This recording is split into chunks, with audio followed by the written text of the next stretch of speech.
ನಮಸ್ತೆ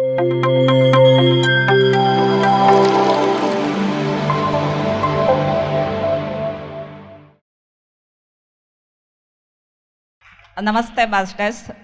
ಮೊದಲಿಗೆ ನನ್ನ ಗುರುಗಳಾದ ಪತ್ರಿಜಿಯವರಿಗೆ ಒಂದವರು ಆತ್ಮ ನಮನ ಹೇಳ್ತೀನಿ ಹೃದಯಪೂರ್ವಕವಾಗಿ. ಹಾಗೆ ನಿಮ್ಮೆಲ್ಲರಿಗೂ ಒಂದು ಆತ್ಮ ನಮನ ಹೇಳ್ತೀನಿ. ನನ್ನ ಹೆಸರು ರತ್ನಮ್ಮ. ನಮ್ಮೂರು ಹಾರೋಹಳ್ಳಿ, ದೇವನಹಳ್ಳಿ ತಾಲೂಕು, ವಿಜಯಪುರ ಹತ್ರ. ಈ ಹಾರೋಹಳ್ಳಿ ಅಲ್ಲ.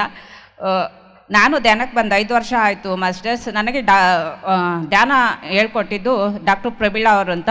ಅವರು ನನಗೆ ಧ್ಯಾನ ಯಾವ ಥರ ಹೇಳ್ಕೊಟ್ರು ಅಂತ ನಮ್ಮ ಮಗನ ಕರೆಸ್ಬಿಟ್ಟು ಇದೇ ಮುತ್ರಾ ಸರ್ ಆರ್ತಿ ಮೇಡಮ್ ನಡೆಸ್ತಿರುವ ಝೂಮ್ ಸೆಷನಲ್ಲಿ ನನ್ನನ್ನು ಜಾಯಿನ್ ಮಾಡ್ತಾರೆ.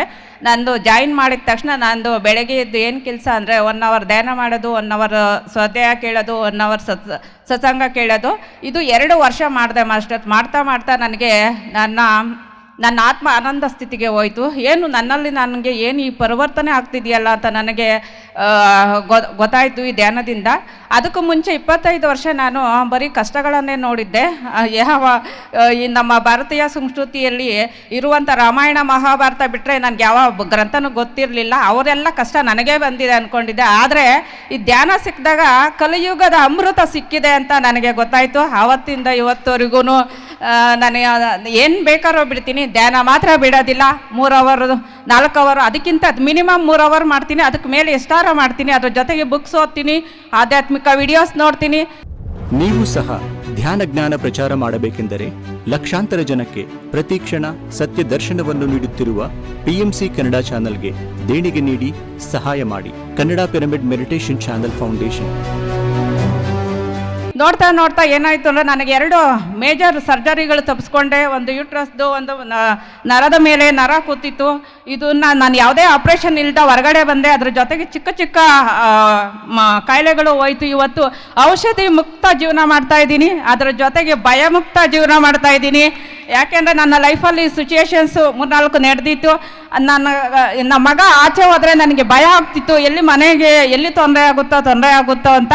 ಆದರೆ ಧ್ಯಾನದಿಂದ ನನಗೆ ಧೈರ್ಯ ಬಂದಿದೆ, ಭಯಮುಕ್ತಳಾಗಿದ್ದೇನೆ. ಇವತ್ತು ದೇಶ ತಿರುಗ್ತಾರೆ, ರಾಜ್ಯ ತಿರುಗ್ತಾನೆ, ಯಾವುದೇ ಭಯ ಇಲ್ಲ ನನಗೆ ಮಾಸ್ಟರ್ಸ್. ಅದೇ ರೀತಿ ನನಗೆ ಇಷ್ಟೆಲ್ಲ ಚೆನ್ನಾಗಾಯಿತು, ಹಿಂಗೆಲ್ಲ ಆಯಿತು. ಏನು ಪತ್ರಿ ಸರ್ ಹೇಳಿದ್ದಾರೆ, ಧ್ಯಾನ, ಸರಿಯಾದ ಧ್ಯಾನ, ಸಾತ್ವಿಕ ಆಹಾರ, ಮತ್ತು ಇದನ್ನು ಬೆಳೆಸ್ಕೊಂಡು ನಾನು ಯಾವತ್ತೂ ಧ್ಯಾನ ಗೊತ್ತಾಯ್ತು ಆವತ್ತೇ ನಾನು ಸಸ್ಯಾಹಾರಿ ಆದೆ. ಸಸ್ಯಾಹಾರಿ ಆಗ್ತಾ ಇದನ್ನು ಬೆಳೆಸ್ಕೊಳ್ಳುವಾಗ ಪತ್ರಿ ಸರ್ ಹೇಳಿದಾರಲ್ಲ, ಏನು ಪಿರಮಿಡ್ ಜಗತ್, ಸಸ್ಯಾಹಾರ ಜಗತ್, ಧ್ಯಾನ ಜಗತ್ ಅಂತ. ಇವೆರಡು ಧ್ಯಾನ ಜಗತ್, ಸಸ್ಯಾಹಾರ ಜಗತ್ ಮಾಡಿಸ್ಕೊಂಡಿದ್ದೆ.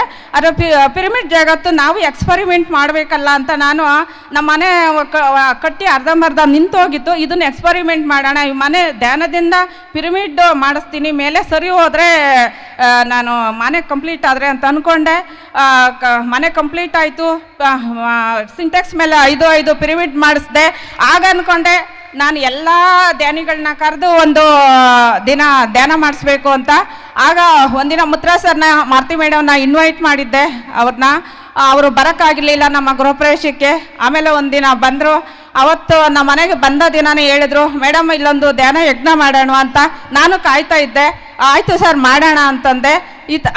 ಹೇಳಿ ಹೋದರು. ಅಷ್ಟೊತ್ತಿಗೆ ನಮ್ಮೂರಲ್ಲಿ ಇನ್ನೊಂದು ಫ್ಯಾಮಿಲಿ, ನಮ್ಮ ಅಣ್ಣವರೇ, ಅವರು ಫ್ಯಾಮಿಲಿ ಫುಲ್ ಬಂದರು. ಅವರ ಸೊಸೆ ಅರುಣಾ ಮೇಡಮ್ ಅಂತ ಸಹ ಇಲ್ಲೇ ಇದ್ದಾರೆ. ಅವರು ತುಂಬ ಎಫರ್ಟ್ ಹಾಕಿ ಅವ್ರ ಮನೆಯವ್ರ ಫ್ಯಾಮಿಲಿಯವರು, ನಾವು 2 ಫ್ಯಾಮಿಲಿ ತುಂಬ ಮಾಡ್ತಾ ಇದ್ವಿ. ನಮಗನ್ನಿಸ್ತು ನಮಗೆಲ್ಲ ಇಷ್ಟೆಲ್ಲ ಒಳ್ಳೆಯದಾಗಿ ಇದೆಯಲ್ಲ, ನಾವು ಯಾಕೆ ಬೇರೆಯವ್ರಿಗೆ ಹೇಳ್ಬಾರ್ದು ಈ ಸುಲಭವಾದ ಮಾರ್ಗನ ಅಂತ ಹೇಳ್ಕೊಂಡು ನಾವು ಅವರು ಮಾತಾಡಿಕೊಂಡು ಊರಲ್ಲಿ ಧ್ಯಾನಗಳು ಸ್ಟಾರ್ಟ್ ಮಾಡಿದ್ವಿ. ಹೆಂಗಂದರೆ 11 ದಿನ, 21 ದಿನ, 41 ದಿನ, ಹುಣ್ಣಿಮೆ, ಅಮಾವಾಸ್ಯೆ, ಯಾರೇ ಪಿರಮಿಡ್ ಮಾಸ್ಟರ್ಸ್ ಬಂದರೆ ಆರ್ಗನೈಸ್ ಮಾಡೋದು, ಇಷ್ಟೆಲ್ಲ ಮಾಡ್ತಾ ಒಂದು ಧ್ಯಾನ ಯಜ್ಞ ಮಾಡಿದ್ವಿ. ಇವತ್ತಿಗೆ ಕರೆಕ್ಟಾಗಿ 2 ತಿಂಗಳಾಯಿತು. ಮಾರ್ಚ್ 1 ನಾವು ಅಂದ್ಕೊಂಡ್ವಿ 300-400 ಜನ ಬರ್ಬೋದು ಅಂತ.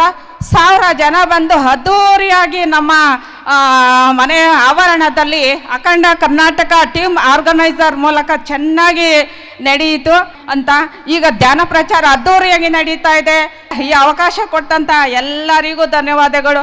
PMC ಕನ್ನಡ ಚಾನೆಲ್ ಅನ್ನು ಲೈಕ್ ಮಾಡಿ, ಶೇರ್ ಮಾಡಿ, ಸಬ್ಸ್ಕ್ರೈಬ್ ಮಾಡಿ ಮತ್ತು ಮಾಡಿಸಿ. ಎಲ್ಲರಿಗೂ ಧನ್ಯವಾದಗಳು.